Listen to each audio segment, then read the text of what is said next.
Namaskaram. Let's begin with three chants of Aum.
Today is the birthday of Swami Shivananda of the Divine Life Society. So we will just chant his name for a few seconds and then recite one of the prayers that is popularly written by him. Shivananda, Shivananda, Shivananda, Pahimam.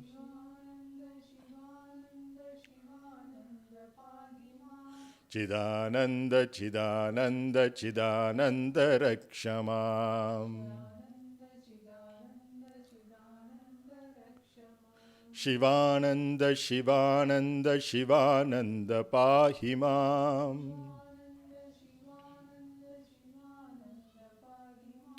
Chidananda, Chidananda, Chidananda Rakshamam. Krishnananda, Krishnananda, Krishnananda Pahimam.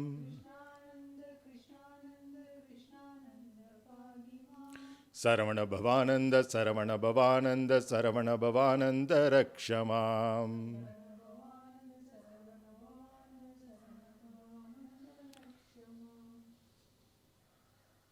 O adorable Lord of mercy and love, salutations and prostrations unto thee. Thou art omnipresent, omnipotent, and omniscient. Thou art Satchit Ananda. Thou art the indweller of all beings. Grant us an understanding heart, equal vision, balanced mind, faith, devotion, and wisdom. Grant us inner spiritual strength to resist temptations and to liberate the mind. Free us from false identities, lust, greed, anger, and hatred. Fill our hearts with divine virtues. Let us behold Thee in all these names and forms. Let us serve Thee in all these names and forms. Let us ever remember Thee. Let's ever sing Thy glories. Let Thy name be ever on our lips. Let us abide in Thee forever and ever. Aum Shanti, Shanti, Shanti. Bolo Shri Shivananda Maharaj Ki Jai. Those of you who might remember this particular song, you might see that I changed two of the words there from control the mind to liberate the mind. Because in that day the concept was about controlling the mind.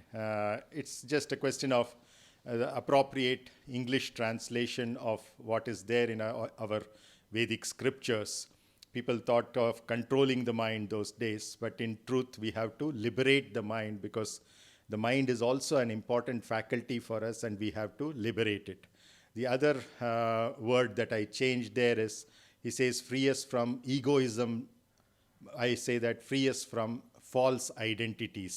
Because egoism just is a fall guy, as I explained in an earlier session, where we are talking about the ego to be blamed upon whenever we do something which is unpleasant, and taking the credit for it whenever we do something that we are proud about. So this is something to be avoided. So we have to recognize that ego is nothing but, in truth, it's the word in our scripture, it is much more beautiful as ahamkara, which we already explained as taking on a particular form for ourself. Our real self is this, but in acting in the world, through our daily activities or through special events, we give certain special importance to these other four attributes of ours and take on various roles as professionals, as homemakers, and as different forms of relations through with each and every one of our family members, etc. So when we do that, we act as that. So that is not our true identity. Our true identity is always this. So those false identities, whatever we take upon, we should not get stuck to that. So that's the essential thing. So as and when we need to fulfill that, we will take on that role and do it as well as we can. But every now and then we'll come back to our true identity and recognize that we are playing those roles. When we start doing that, slowly and slowly, this will start getting more and more activated in whatever we do, and therefore the kind of effect of whatever we do will be the best possible. So we are trying to contribute as much as possible. That is only possible when at least a small role is played by the self. If this is not there at all and we are just acting out of these four, then we are not working to our fullest efficiency. We are working without the soul of the whole entity that we are made out of. So that's why change, free us from egoism to free us from false identities, which is more appropriate translation of ahamkara than ego. So with this, we will continue what we were doing yesterday. நம்ம பதஞ்சலி மகரிஷியுடைய அஷ்டாங்க யோகா கற்றுட்டு இருந்தோம். அஷ்டாங்க யோகானாக்கா 8 அங்கம் இருக்கக்கூடியதுன்னு ஞாபகம் படுத்திக்கணும். நேற்று அதில் முதல் 2 அங்கத்தை பற்றி ஏற்கனவே பேசிட்டோம். அதாவது யமா நியமான்ற அங்கங்கோ. யமா நியமானது நம்மளுக்கு ரூல்ஸ் அண்ட் ரெகுலேஷன்ஸ் மாதிரி. நியமா ரூல்ஸ், யமா வந்துட்டு ரெகுலேஷன்ஸ். ஸோ இது வந்துட்டு எப்படி ஒர்க் அவுட் ஆகுதுன்னா, நான் அந்த 5 பிரின்சிபல் நம்ம ஞாபகப்படுத்திக்கணும். All the rules are my rules. I am responsible for everything. All that there is right now is the way it is. It cannot be in any other way. I'm not the body, I'm not the mind. I'm a mother to the entire universe. So இந்த 5 விஷயங்க நம்ம அடிக்கடி ஞாபகப்படுத்திக்கினா, already நான் இது சொல்லும்போது சொன்னேன். அதாவது I am a mother to the entire யூனிவர்ஸ்ன்றது not from the fact that I am loving, sharing, caring, being compassionate, but from the root fact that I am the one who is creating this entire universe and recreating it every other moment. So once that is done, love, sharing, caring, compassion, all these will come automatically as a attribute to it. So for example, when you bring a person, you don't need to separately bring his hands or legs and eyes and ears separately. When you bring the person, all that comes along with them. So similarly, when you recognize that you are a mother, நீங்கள் தாயின்னு எப்போ உணர்ந்துட்டீங்களோ அப்போ அன்பு, அந்த பராமரிக்கக்கூடிய ஒரு இது, அவங்கள வளர்ச்சிக்கு அவங்களுக்கு சிச்சுவேஷன் க்ரியேட் பண்ணி கொடுக்குறது, அதெல்லாம் தன்னால் தானாகவே வந்துடும். அதே போல் தான் இந்த யமா நியமான்ற ரூல்ஸ் அண்ட் ரெகுலேஷன்ஸ் எப்போ இந்த 5 பிரின்சிபலை நம்ம ஃபாலோ பண்ணுறோமோ அந்த எல்லாமே ஆட்டோமேட்டிக்காக ஃபாலோ பண்ண ஆரம்பிச்சிடுவோம். For example, some examples there are ஆஸ்தேயனாக்கா திருடக்கூடாதுன்ட்டு. Once you recognise that the entire world is your child, will you steal from your child? You will never steal from your child. So adnala these principles within that contain that, so that you are handling things at much more fundamental level, so that you don't need to separately teach don't steal, don't tell lies, these kinds of things, that all morals that we talk about, those morals will automatically come to us because it is out of motivation that yes, this is my child, so I have to do the best for it. So obviously we will not engage in those immoral things. That comes automatically. So இது வந்துட்டு yama niyama first 2 limbs பார்த்துட்டோம். So இன்றைக்கி வந்துட்டு next 2 limbs try பண்ணலாம். Pranayama maybe it will spill over little bit to the next class next session also. So asana pranayama ஆசனான்றது of course எல்லாருக்குமே தெரிஞ்சது. ஏன்னாக்கா இன்றைக்கி வந்துட்டு யோகானாலே ஆசனான்னு எல்லாரும் நினச்சிக்கிறாங்க. But asana is just 1/8 of the entire yoga. That's only one part, one out of the 8 limbs of Patanjali Maharishi's Ashtanga Yoga. And again, yoga can be used in very different contexts. We already talked about for the body karma yoga, for the mind bhakti yoga, for the intellect jnana yoga, for the prana, the Raja Yoga, and for the Atma, all of them put together as the Sankhya Yoga.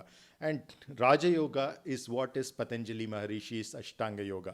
So essentially we are addressing the life breath or the life energy, which is also called as the vital energy, which is at the core of everything. And the more appropriate word is the Sanskrit word of prana, where prana we say is not only for prana tokolli andre you take the breath and leave it out, but also aurge prana hoitu andre we mean that the person has passed away. That means his last exhalation is already completed. So prana in a very very gross sense is just the breath that you can actually feel your inhalations and your exhalations, but it's far deeper than that. In fact, it's consisting of 5 parts: prana, apana, vyana, udana, samana. We will go into some of those aspects a little later in a different context. But essentially what is happening is, even when a person passes away, it's only after about 1.5 hours that the prana leaves. Then slowly the other things leave, and the last thing to leave is the vyana, which leaves at about 12 to 13 days or 11 to 13 days. And that's why we perform that karyam or that tithi and that particular day, because that's when the overall entity has completely left to whatever its new destination is, to either take a rebirth or to become one with the whole, which is the self-realized identity. So whatever it is, that Raja Yoga is what is Patanjali Maharishi's Ashtanga Yoga, and that itself consists of 8. So anything that you do for the higher dimensions of our life, it will percolate and will help with the body, mind, and intellect also. So whereas things that you do only for the body will not directly percolate and act on the upper levels, but what you do for the higher levels, like for example Sankhya Yoga, combined form of yoga, or Raja Yoga, the Ashtanga Yoga of Patanjali that we are right now discussing, these will act, not even though they are originally connected with this level, that is of the self and the breath, life breath, it also improves our intellectual capabilities, our emotional capabilities, and our physical capabilities. So all of these are addressed by that. So that's why you see that in the Ashtanga Yoga, or 8 parts, the first 2 are Yama and Niyama, which are rules and regulations, and the next 2 are associated with the body and the life breath. So what are they? Asana. Asana is, though different poses, many of which are similar to many animals, how they naturally do it, or even our own human babies, when we have not yet influenced them to behave in certain typical social behavioral patterns, they naturally get into certain poses while they're just on the bed. And those things have been studied, and what is the inner nature of that, and correspondence to all those mudras that we talked about, in terms of what is contained in each one of these fingers, and therefore as combinations when they go, what will essentially happen. So that's essentially what all goes into the asana. But again, Patanjali, as I said, whatever he has given is a sutra, that is compact, short formula. So in that formula, if you look at what is asana, he just says that whatever is comfortable and natural for you, whatever you can get into and stay in a stable position for a fairly long period of time, that is asana. Stiram sukham iti asana. Stiram means stable, still, and sukham means comfortable. So any pose in which you feel stable, in which you can stay for a reasonable amount of time, and in which you are feeling comfortable no particular part is aching or something, because you are completely balanced. So once you're balanced, that stability is there, and you can stay in that comfortably for a fairly sufficient amount of time. Why this is important is, if we don't do that, we are always thinking about the bodily aches and bodily pains and things like that, because of which the other things that we do beyond the asana, that is the other 5 limbs of the Ashtanga Yoga, become a little difficult to seep in, because our focus remains on the body and we are not able to address the other dimensions of what we are. So what we need to do is to, for us, ourselves, discover what is a very comfortable position in which we can stay for at least, let's say, 5 minutes to start with, and then slowly see if we can increase that to, let's say, 6 minutes, 7 minutes, 10 minutes, and so on. And over time, we will be surprised ourselves how quickly we progress into an hour or a little more, that we can just sit in that position quietly. And that's one thing got rid of our way in terms of the disturbance that is coming. There are many disturbances that are coming, mostly through the thought, but to a large extent, for many people, it's also the body which comes and disturbs these spiritual practices because of the imbalance especially. And once the balance is got, stability is got, your comfort is got, that is the true asana, and then the body is no longer a hindrance in your path, and it actually becomes an enabling foundation on which you, the real you, sit and then get into these spiritual practices which can bring in advantages or benefits even for the body, for all the realms of what you are made out of, or all your faculties. So that's the essential idea, that you want to try and get to find that simple position. For many people, it's the Vajrasana in which I sat the other day. You might be familiar with it. The other is Padmasana, or lotus pose, or Ardha Siddhasana, which is half a Siddha, which is a very, very important position. Even for the Shambhavi Mahamudra Kriya, that will be of great relevance, because the left heel, the heel of the leg, of the foot, that is supposed to be a very, very important portion, which is called as the Achilles heel. There are lots of movies, English movies also related to this, the Troy, for example. And the reason why it's very important is there's a huge connection between that and the spinal cord. And so, in fact, even in our Mahabharatam or Srimad Bhagavatam, it is said that Krishna, at the age of about 120 or 125 years, he passed away when a hunter's arrow hit his Achilles heel by an accident. It was not something intentional, just happened. He was just lying down in the forest. The hunter was chasing some animal. By mistake, he hit it, and it hit Krishna's Achilles heel. He was supposed to be leaving his body in that way, and therefore he just passed without any pain, anything. So it's a place that is directly connected to the spinal cord, which also means that it is connected to our vital life energy, and therefore that's the reason why Krishna had to leave his body, though it was his own plan perhaps to live in that uneventful way, because what was more important from the point of view of Krishna was how he lived, not how he died. Whereas with many other entities, we talk about how the messenger of God died rather than how they lived. Here, we are giving in Sanatana Dharma much more importance to the life itself.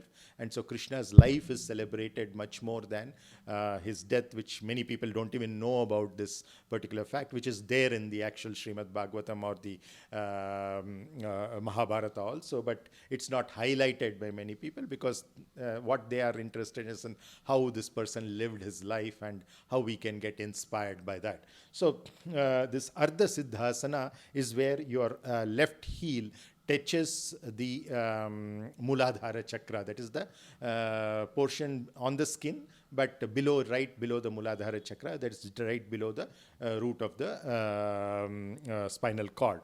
So essentially what it is the backbone is ending at a particular place which is between the genitals and the anus. So that portion, if you put your left heel at that location, you will find that there's a very, very comfortable, stable position that you automatically get into. The real Siddhasana, or what the Siddhas do, is of course to put the right leg also over that in a crossed position, which is very difficult for most people. So Sadhguru has been kind to convert it into what is called as an Ardha Siddhasana. Ardha is, as we know in Kannada also, Ardha means half. So you are doing only half a Siddhasana, which is good enough for performing great tantric practices like the Shambhavi Mahamudra, where we need to ensure to start with that this body will not become a hindrance, it will not become a disturbance to whatever practices we do. So that's the only thing. So what you can do it probably even on a chair, but if your bodily condition permits to sit on a floor and do it, it's good, because it's just 21 minutes, out of which you'll be in the Ardha Siddhasana probably for about 15-16 minutes. So with practice that easily comes even to older people and people with certain health conditions, because what this helps to do especially is to regenerate your spine. Whatever issues that you might have with your spine, the spine tends to automatically regenerate by taking into account the vital energy, and then there's a reconstruction which happens, because of which many of the cells which are damaged or not working to their fullest efficiency get replaced or replenished in a particular way, so that your spinal issues are also automatically resolved. So it's that important. The other thing is for holistic well-being, there's something called the Namaskar Yoga which we perform, which again, because of Papaji and you, I was only teaching half of that. So essentially it is in going up with your hands, or all the time making sure that the fingers are pointing up, and when you're going up, you're inhaling, and you're also focusing on one particular point ahead of you. And when you're exhaling, you're just bringing your hands behind your head, and at this once again, you're not turning your hands this way, but you're keeping it in a upward pointed position. So that's your exhalation. So again, you inhale and bring it down. So all of this you do while standing, and you stand in such a way that your feet are kept parallel to each other, and they're about the same distance from each other as your shoulder distance. So not very close, not very spread out, but just about the shoulder distance. Your feet are there. You're focused at a particular point, and with every inhalation, you go up. With every exhalation, you go down. And so you essentially repeat this for 3 times. And once you do that, you sit down in a squatting position, and then once again do the same thing 3 times. And in between each time you go up, down, you also go forward. When you're squatting, you go forward and then come back to the position. So I will demonstrate it after we are done with this session.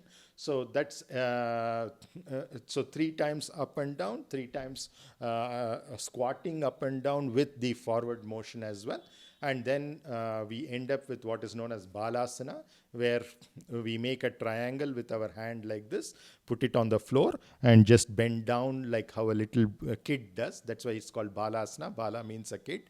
And therefore, we just stay in that position until our breath stabilizes, or for about 2 minutes. So whichever is earlier, you can, once your breath stabilizes, if it's earlier than 2 minutes, you can get out of that and come back to the original position, which is Namaskara. Why it's so important is we have already seen that this is the body, mind, the intellect, the life, breath, and the soul. And we have also seen that it is made out of the earth element, the water element, the fire element, the air element, and the space-time element. Now we are bringing those two together to recognize that this is what it came out of. The source and the little thing that has come out of it are coming back together once again. And the total replenishment from the Panchabhutas is happening to the different dimensions of what we are: body, mind, intellect, life, breath, and soul. So all of them get energized when this sufficient pressure is given over there. And why we do it 3 times is basically to take care of the 3 aspects of, the first time is Saraswati Brahma. So when we go up, we think of Saraswati or chant a Saraswati mantra in our mind, because we have to do it in our mind, because we are also mainly focused on our breath. So we are breathing in and we are thinking of Saraswati. And if you don't know any mantra also, doesn't matter. You just think of Saraswati in that, the creative energy, the artistic energy. And when you go down, you're thinking of Brahma, that stable principle which possesses this particular creative energy. And similarly, when you go up, Saraswati and Brahma. The second time you do it, you're focusing on Lakshmi, and then you're focusing on Narayana, which is essentially the preservation principle and its energy.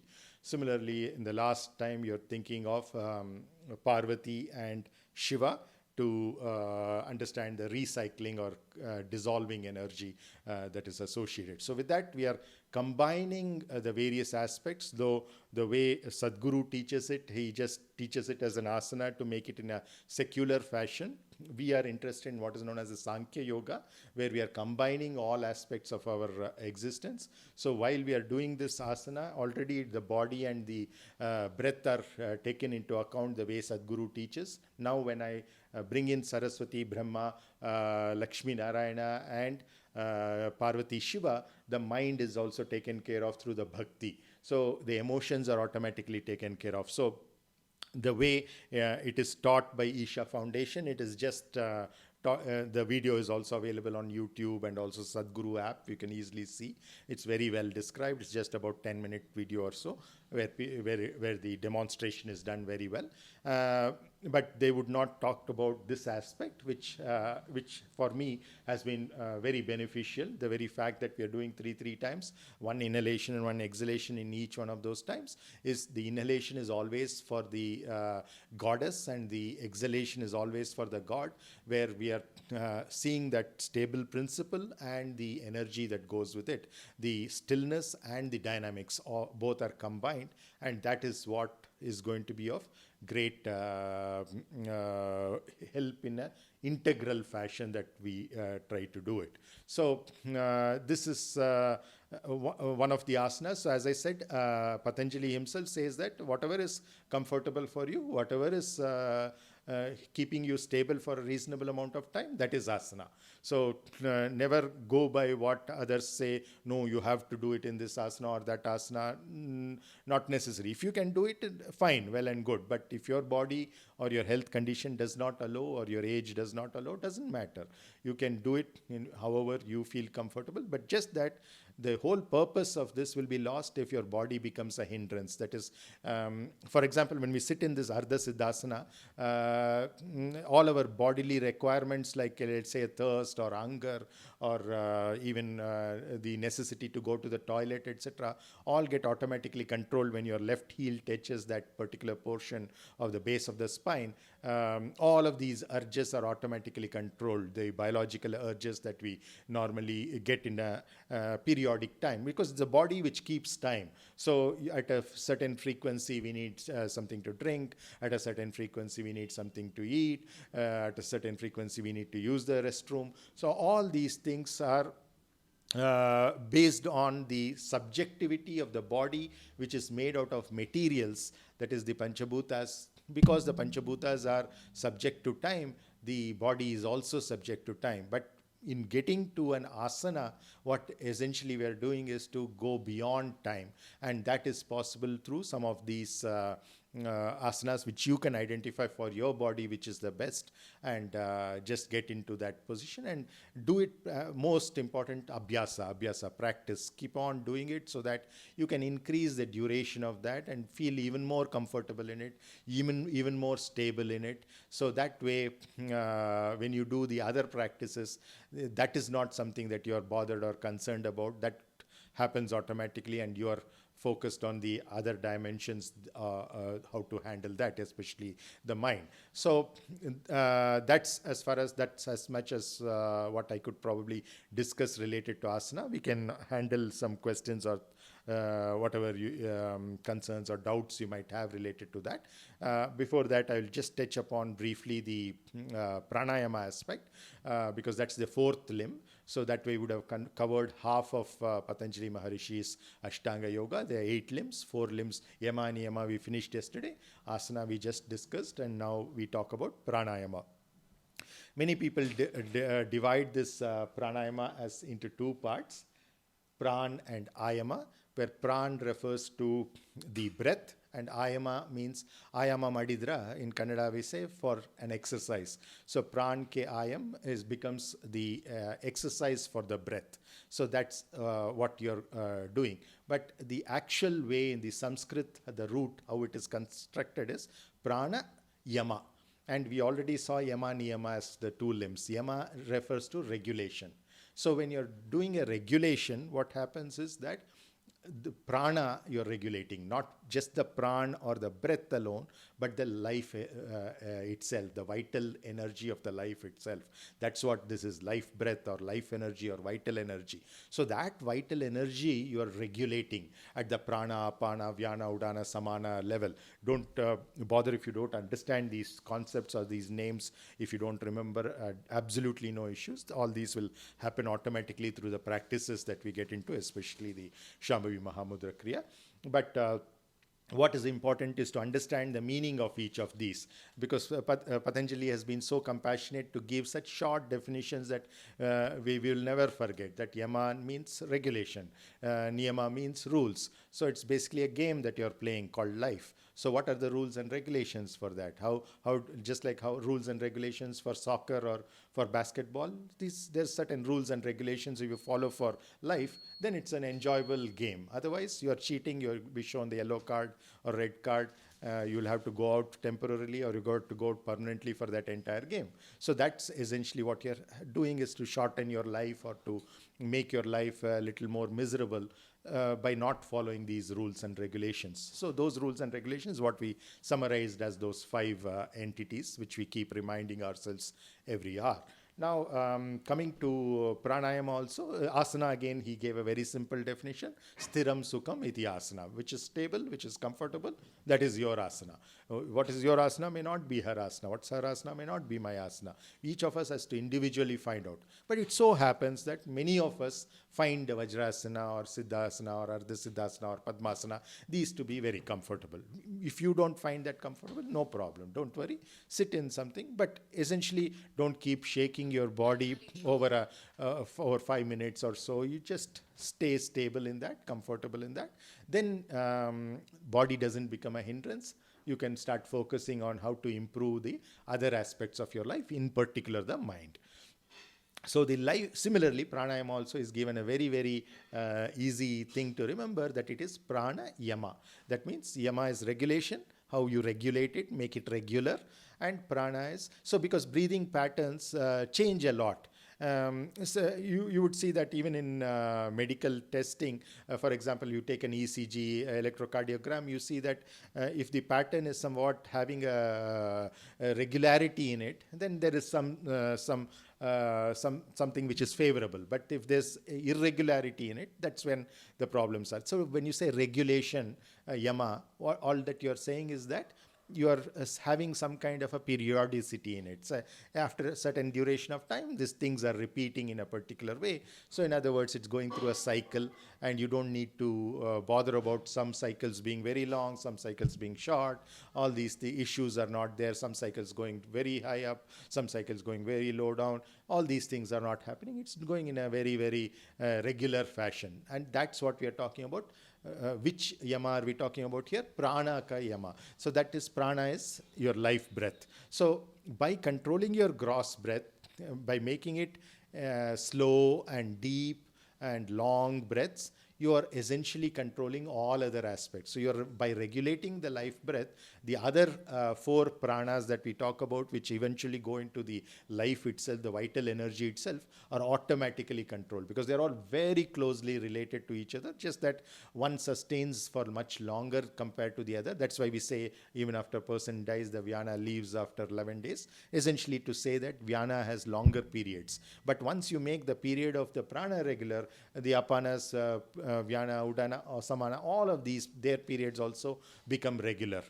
Just that their periods are much longer, but you have it in a very, very regular fashion. And then your life, the whole quality of your life changes drastically, and you can see it in your day-to-day experiences of the same things which you have been experiencing earlier, but you will experience it in a very, very different way. The situation is the same, but instead of seeing the situation as a problem, you are now seeing it as an opportunity or a challenge. When do we say it's a challenge? Because in the games also, higher levels of challenge you go to. You go to level 1, level 2, level 3 of the game, the challenge becomes much more. And that's something that you voluntarily seeking to get it to be more challenging. So whereas when we are not doing all of these and things are not regular, especially the breath, what happens is we treat those situations which we could have treated as opportunities or as challenges. Instead, we are treating them as problems. Once we give it the name,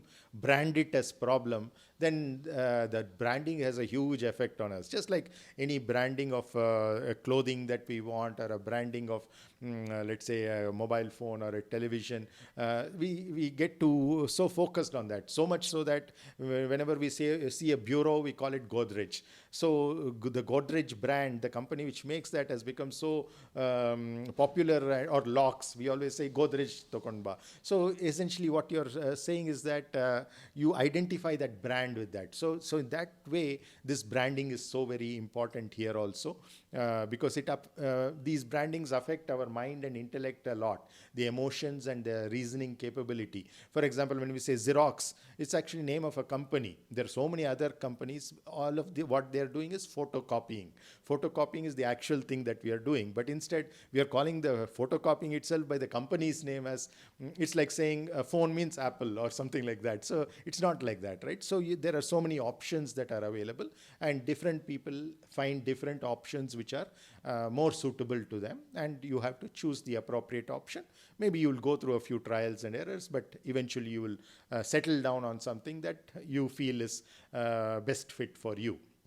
And you have the best quality of utilizing that equipment. Similarly, in the life also, as we said, we choose a particular asana. For the pranayama also, there are many different pranayamas. Again, each has their own specialization, special requirements, and the special benefits that they have. So depending upon our body conditions, we can look at that. But there are some which are kind of common and which will benefit everybody. Like, for example, all of us need sleep. All of us need minimum amount of food to eat to survive. We need to use the restroom. So that kind of basic minimum requirements, if you see, the main thing is having as long and deep breaths as possible, and make it as slow as possible, both the inhalation and exhalation. And over time, if you can retain that inhalation for a little while, comfortably, not holding it, giving yourself some trouble or something. How much ever you can comfortably hold your breath inside after inhalation, you hold it and then you leave it slowly. That way the overall cycle slows down even further. First of all, your inhalation is slow, so it takes more time. Your exhalation is slow, it takes more time. Between the inhalation and exhalation, when you are retaining the breath inside your lungs, the air inside your lungs, at that time also, if you have a second or two, then that further enhances the cycle. Similarly, exhalation, when you completely do, then you again give a gap. This inhalation, when you retain the breath inside, it is called as kumbha. And we use the same name for even the kalasam that we keep. It is called a kumbha. It's like a pot. It's a very auspicious name that it is given, that essentially in this pot or container that you have, what we called as patra earlier, in this patra, we are holding that air, which is from an infinite reservoir, Akshaya Patra, like it is, how much of air is there in the atmosphere compared to how much we need for our lungs. We are just taking that and giving it back. So that is the kumbha in which we hold it for some time. And when we leave it out completely, it's like a vacuum we have done, like in a vacuum cleaner, how we suck out things. We have sucked out the air back and given it to its source where it came from.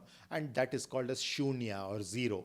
So essentially you're going between the inhalation, exhalation, and in between you are having this kumbha and shunya, the fullness and the emptiness. And through this, a lot of different concepts of life, even if we don't talk about it or intellectually reason about it or even reflect it in our mind, automatically get understood and implemented. So that's the power of the life breath, because it's going at a fairly inner dimension. We have crossed the body, we cross the mind, we cross the intellect, and then go to the life breath, which is next only to our bliss body or the soul or Brahman or Atman, whatever we want to call it. So we've already reached so in such close proximity to it. So anything we do at this level, if we do it in an appropriate way, it really percolates to these in a very, very nice way. And that's why we were discussing in an earlier edition also, we were talking about if you are angry, you breathe in a certain way. If you are jealous, you breathe in a certain way. If you are loving,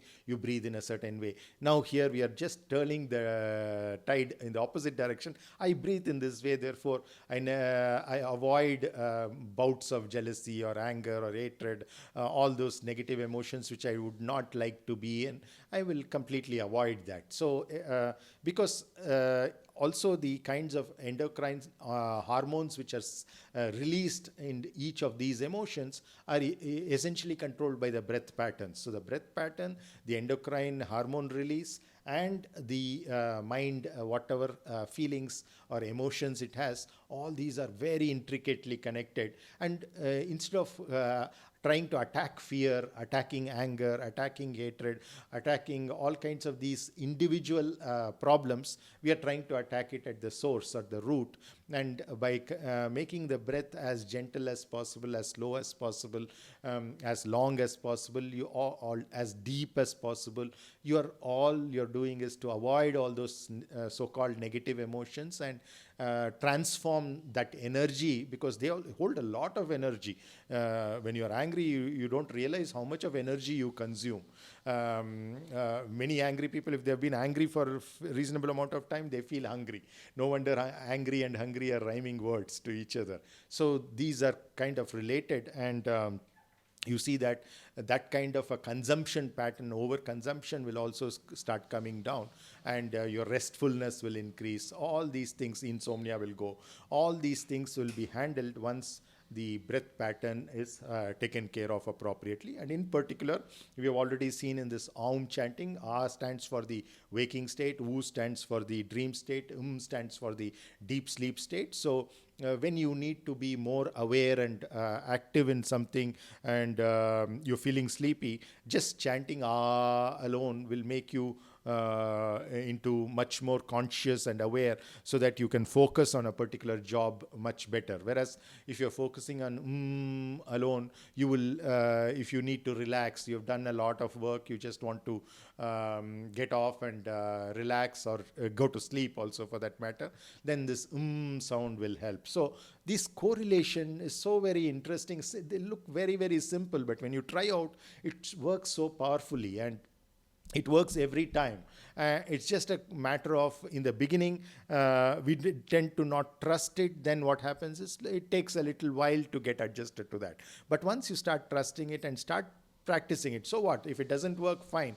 Eventually I will give it up. But right now, let me at least give it a shot. Let me try it. And when we start doing this deep breathing, accompanied by sound, either vocally or even mentally, when you try to do it, you will see that all these percolate to the various other levels, and sleep will automatically come for you. So I think with this, we probably overshot the time again. So it's close for you also. So we will finish with 3 chants of Aum and a Shanti Mantra.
Om Sahana Bhavatu Sahanau Bhunaktu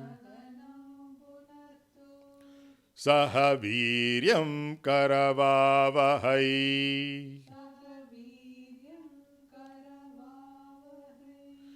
Tejasvinavadhitamastu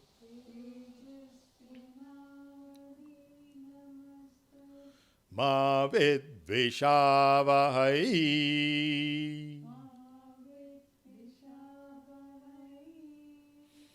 Om Shanti Shanti Shanti.